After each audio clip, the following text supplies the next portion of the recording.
तरह से हम इसके पूरे चोको बॉल्स बना लेंगे। अब ये हमारे चोको बॉल्स अभी बन चुके हैं, तो अब हम इसे फ्रीजर में 1 से 2 घंटे तक के लिए रख देंगे। कि अब ये अच्छे से फ्रीज हो चुका है, तो अब हम इस पे टॉपिंग्स डाल देंगे।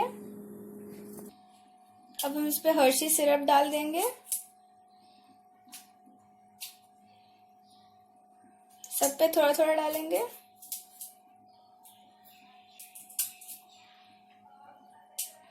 आप मेल्टेड चॉकलेट भी यूज कर सकते हैं, मैंने यहाँ पे हर्शी सिरप यूज किया है।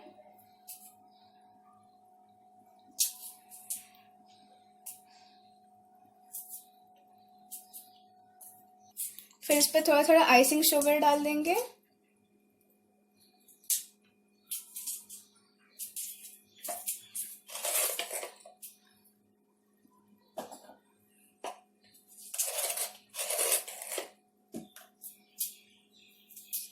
फिर इसे वापस हाफ एन आवर हम लोग फ्रीजर में डाल देंगे।